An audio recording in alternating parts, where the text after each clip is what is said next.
It's time to play Tears of the Kingdom. Did you just finish the Great Sky Island and need to know what to do next? Well, you've come to the right place. These are the essentials that you should do right after the Great Sky Island. What's up, YouTube? I'm Kat from KKJinxx Gaming. Gaming for fun, and that's exactly what we're gonna do today. And let's dive right in. Literally, get it? Because, you know, that's the first thing you do when you complete the Great Sky Island. Okay, I'll see myself out. Right away, you will see that you have a yellow indicator showing you which way you should go. Seem a little familiar? As you go along, you will start to run into some cave systems pretty quickly. A thing I think you should notice is that whenever you see a bloopy, after you shoot it for rupees, it's gonna run away, right? Well, if you follow it, it actually leads you to a cave.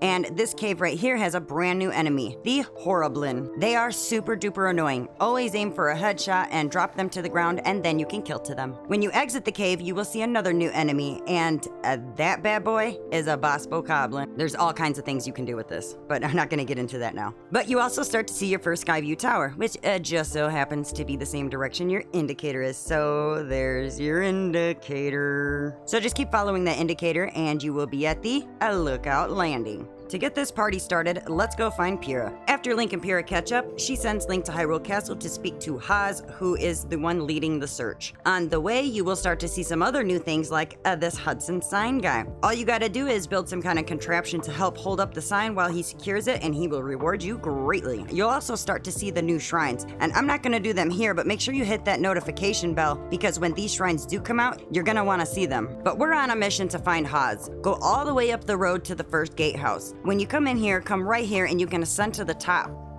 And it's gonna bring you right where you need to be. You'll see them all standing here, including Haas. And as you're talking to them, you see Princess Zelda. She turns into light and disappears. Well, that's something that we need to let Purah know right away. And Haas thinks so too. But before you actually go inside the north entrance, you'll see a debris rock over here, and on top of it is a structure. This is another crystal refinery where you can exchange your crystallized charges for energy cells. But let's go back and talk to Purah. So the next thing on the to-do list is to unlock the Skyview Tower, but it's not quite ready. As she's getting ready to finish the Skyview Tower, you can go check out the shop in the emergency shelter as she mentioned, but you don't need to wait. Talking to Purah gets the job done. And this is where you get the Paraglider. Stuff that in your pocket and then do the test launch. When you're finished with the test launch, come back down and talk to Purah. Purah tells you about the strange phenomena in the 4 regions, which are conveniently these same regions that had the divine beasts. Hebra to the northwest, Eldon to the northeast, Gerudo to the southwest, and Lanayru to the east.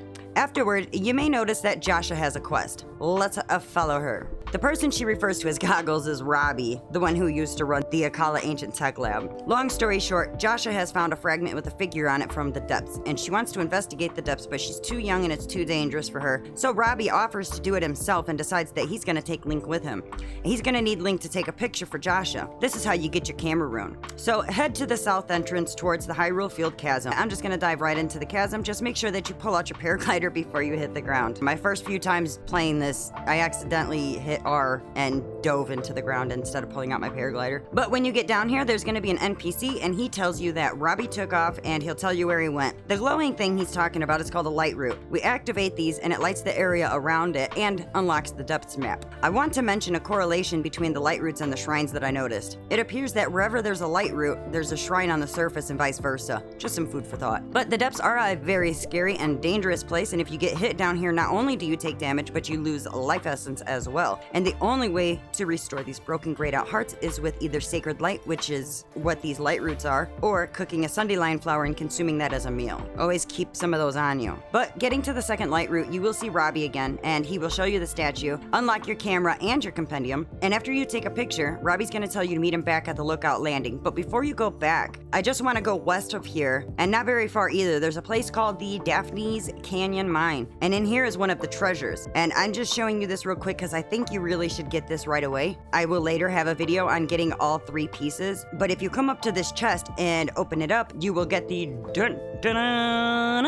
Miner's Top. This lights up yourself and your immediate area, making it just a little bit easier to traverse down here without using all of your bright bloom seeds. Then fast travel back to the Lookout Landing Skyview Tower and go down below and speak to Joshua. But before you actually get to, you'll see a giant seagull right outside the Skyview Tower. I recommend speaking with him because you're gonna need him later. Speaking to Joshua and Robbie again completes the camera work in the Depths main quest. And now we're gonna go west, which is actually towards Hebra, which is where they told us to go, but we're really just trying to get to the next Skyview tower. As you go along, you'll see that there is a really large number of cave systems, and I'm not gonna go through them. I'm gonna let you do that. Instead, I'm gonna keep following the path towards the Skyview tower. On the way, you will come across this cave that I do want to mention. You'll see an NPC out here and some spicy peppers. I just want to point out that somewhere in there is the climber's tunic, and I think that's something that you should also have right away. But for now, I'll let you figure out that part, or you can just wait until my climber's gear video comes out, but you know, yeah, okay. But I'll show you where all three pieces are. Continuing on our path will bring us to the new Serene stable. Stop in and talk to the clerk, and he will explain pony points. Basically, when you use stable services, like sleeping or registering a horse,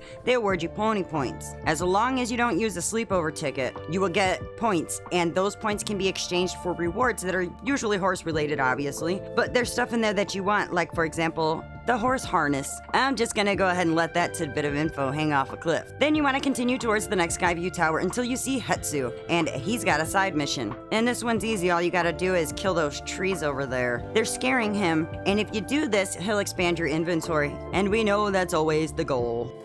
After you arrive at the Skyview Tower, you will see that it's on an island surrounded by a moat of water. But have no fear, because over here are some building supplies. And you can make yourself a bridge and just make sure that you get under the overhang and you can ascend up to the tower. From there, after you activate the tower, you are placed up in the sky. Do not dive back down. Don't do it. You'll see when your map is activated that there are some sky islands up here. And there's going to be at all the towers. You should always do these. But this one specifically is the first one that you want to come to. You get to do a trial run of the diving ceremony, which is just diving into rings in a set amount of time. It's a trial of courage. You can land on the top or you can go to the bottom and speak with the steward construct, but either way you must do a trial run first. But you are able to land up on top and just do the trial run without talking to the construct. The practice run reveals a shrine, but you want to do it again. And this is the real thing. This is the real dive. Getting a time of 35 seconds or less. And that looks a little something like this.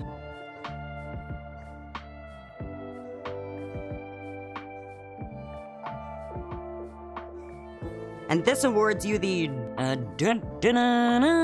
glide shirt. You definitely want this because it gives you mobility control when diving, and this does come in a whole set, but I just wanted to show you the first one. One last thing I would like to add is there is a quest to find all 58 wells in all of Hyrule, and you do get paid 10 rupees per well, but the well that you find Purah in is all the way at the Tabantha Bridge stable. You will likely find your way there when you start making your way to Rito. I wanted to mention it now because you'll pass several wells along the way, and there are several incentives to visiting each one. But these are the essentials that you need to get you going in the game after the tutorial. If you enjoyed this video or learned anything new, make sure that you smash that like button and punch that bell right in the face, and you'll get notified when new videos are released. And if you're still not satisfied, check out the merch below. With that being said, this is KKJinxx, over and out.